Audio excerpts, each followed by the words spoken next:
Hello and welcome to my YouTube channel, Happy Selves and Souls. My name is Julie Powers and I am a licensed Zumba instructor and a business partner with the Juice Plus company.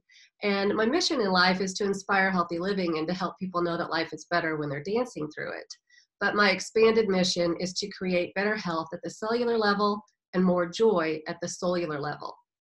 And so I believe that we only get one body while we're here on earth, and so we have to take care of it. But we're also supposed to actually enjoy being here and have happiness and joy in our lives.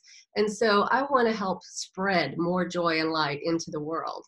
And one of the ways that I find doing that is having really great conversations with people and learning from people from all walks of life.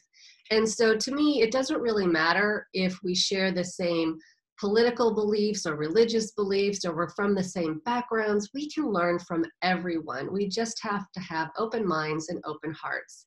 And so if we're learning from people, we're growing, and that's the best thing to be doing, right?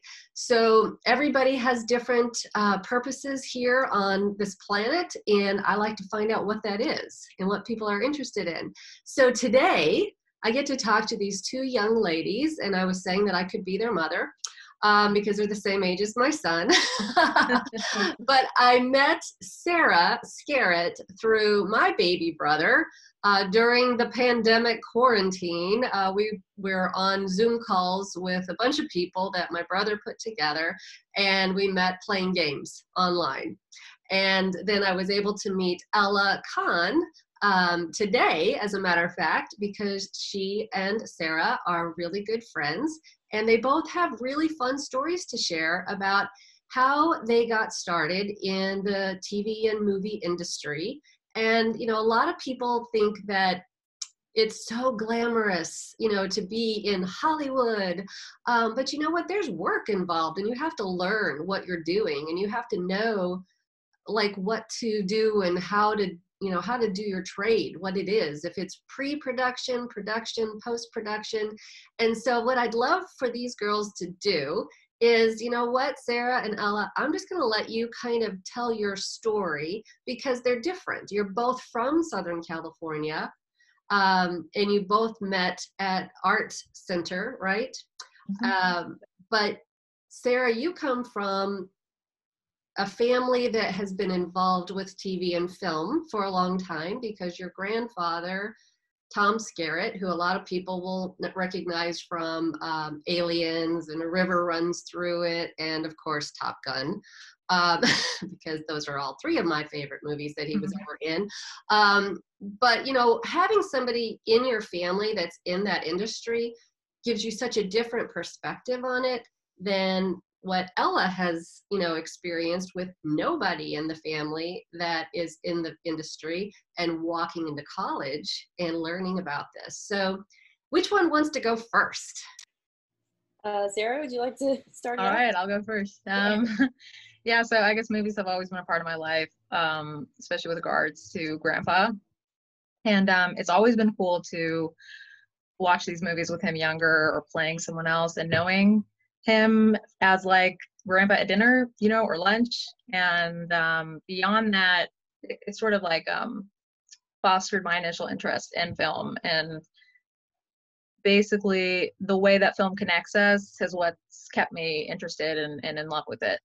And yeah, it's definitely helped with getting a foot in the door for film making. And you know, it helped me get the internship I had with the visual effects team that was on the current movie I was on. And yeah, it's been I feel very fortunate that I've gotten the insight and the opportunities I have. Yes. So it's good to have people in that contact mode for you.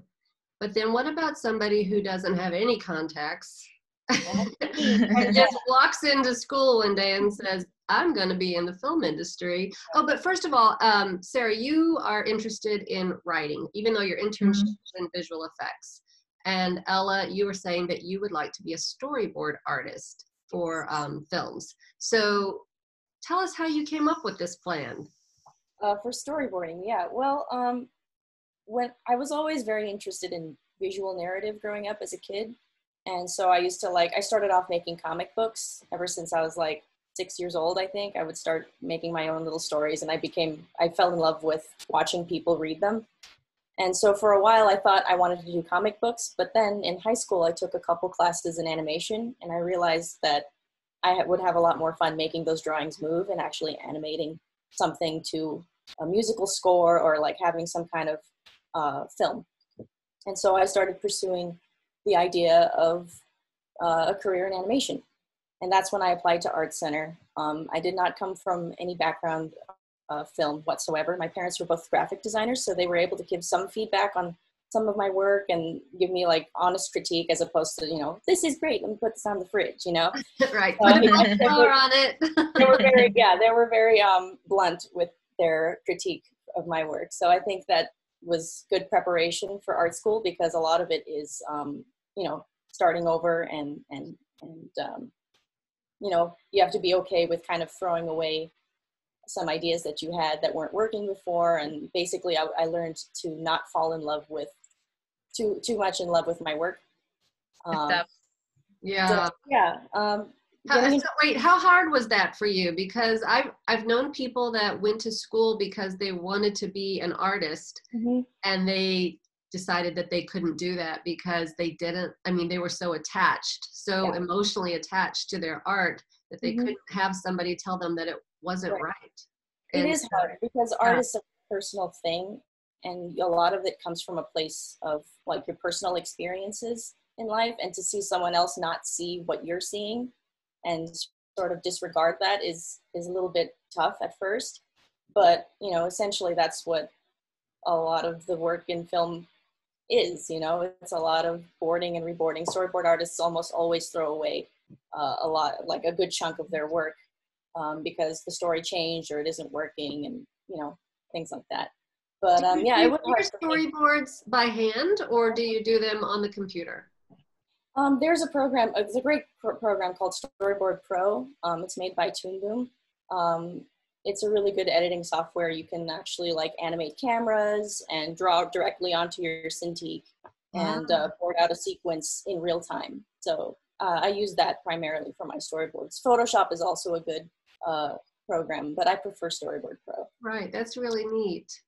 And so you guys met in school, coming from two different backgrounds, but you found each other, and you're like, yes, this is a good connection for me, because you guys were able to share, your experience of going through school. And so, Sarah, you were talking about being a writer, and tell me why that appeals to you more than some of the other aspects of being, in that industry.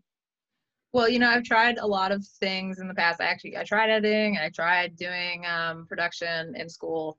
And I realized I enjoy doing writing the most for the most amount of time. Like when I've had to do storyboarding for 6 hours a day, I enjoy doing writing more 6 hours a day as opposed to storyboarding. Right. And I'm just, I'm like, well, Ella can do that because she's better at it. She enjoys it more. But it's about how much I enjoy that time, I think. And also because, when you enjoy that time, you're able to improve because you keep doing it. And I just feel like, it appeals to me more in that way.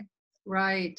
So do you already have like a whole file of stories in the back of your head that you are just ready to get out there into the world? And have you and Ella had a conversation about, here, I'm going to write this and you're going to storyboard it for me, and we're going to go find somebody to fund? Yeah, we've been doing that. We've had a tough time with making sure the story we're developing, we're developing actually a couple stories together, but making sure they work on a plot level as well as a character level before actually embarking into writing a script or trying to do storyboards. Because in the past, with school, you get excited about an idea, and then you try it and it doesn't work, and it feels like that time is wasted. So fortunately, she and I are studying story together, and it's cool to be able to look at it from a writing only perspective as well as a visual like storyboarding perspective.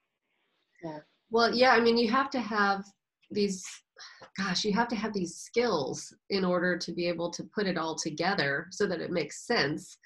One of the things that we were talking about before we got on the recording here is you guys love the stories because you want to make sure that you impact people. So, Sarah, do you want to share that quote that you were talking Yeah, about? she Because and I I've heard have. this quote so many times and I love it. Yeah, she and I have talked about this a lot, especially with film, because it really applies to that as well as life itself. But it's a Maya Angelou quote where it's something along the lines of, people forget what you said, people forget what you did, but they never forget how you made them feel, which is incredibly true. And Right. it Right. works. Well, and two, I think that, film and TV, it is like capturing a story and it's there and it becomes not just yours anymore. I've had this conversation with some musicians who write their own music, and then once it's like it's theirs, it's part of them. And then once it's recorded and it's out there for other people to hear, it doesn't belong to them anymore. Because then all of a sudden everybody has these personal experiences with that movie. Like, I could tell you some personal experience that I had from watching Top Gun, but we probably shouldn't do that on this recording. And, but, like just different things about movies, like you can be sitting there and whether it's a line that you've written or it's the way that the picture is placed in front of us by the storyboard artist to make sure that it's right there. And I know that you would be working with the director and the cinematographer and to make sure that that it all goes together. So Ella, what do you see as one of the most challenging aspects of what you do in bringing a piece to life? I would say is trying to get the audience on board with the story you're trying, like the emotion you're trying to get them to feel. Since it's so heavily based on making people feel a certain way, I guess the main goal for me as a storyboard artist is to get the audience to feel what I'm feeling about a certain situation. And there's so many little factors that go into it, like camera angle, animation, acting and posing. Yeah, there's just like a myriad of different things to consider in order to get an audience to feel a certain way. So I think that's the biggest challenge for me, is to try to see if I can quite literally make someone cry when I want them to. Right. Right. And of course this channel is all about happiness and light and Yes. love. But I really do believe that we have to have those experiences that rip our hearts out in order for us to be able to appreciate and move into the light. And so there's always, two sides to the stick, right? And so, yeah, you have to have that. And I also think that, man, I would love to talk to somebody who does the scoring for the sound for the movies, because that is so important too, is to have that musical part of it that pulls that emotion up and then drops you back down, right? And so tell me what you see as your future. Where do you see yourselves in 5 to 10 years? What would be the perfect life that you see? Well, for me, it's always been working in films, not just, seeing your name in the credits at the end of the film, but to hear the audience's reaction to a scene that maybe you worked on. I think that's the most rewarding thing about working in film, is to know that you've made an emotional impact, like I mentioned before, on the audience, whether it be, like something funny and you made them laugh, or something heartfelt and you heard like a couple of sighs or some ahs in the audience. I think that once I hear that, I think I would truly feel like I accomplished what I was set out to do from since I was a kid. Yeah. What about you, Sarah? Well, I think as on an individual level, like when I was first dealing with depression when I was younger, I went and saw specifically Pan's Labyrinth, and it made me feel less alone, which is in a way that only a movie can. If I can on some level like connect with an audience, like what Ella was saying, with a story I wrote, then I would be really happy with that. But I think specifically in about 5 years, within the next 5 years, Ella and I were talking about trying to get to Disney and their internship and apprenticeship programs. And she and I would just, I think, really like to direct movies together. I think is somewhere we'd like to be. Make a great team. I think that would be great. So we also talked about, before we hit the record button, the difference in somebody who really thinks that the film industry is where they want to be, or TV, whether it's pre-production, production, or post-production. And do they have to go to school for that? Or do they just find the right people and hope that they get to the right person who can put them on the right track?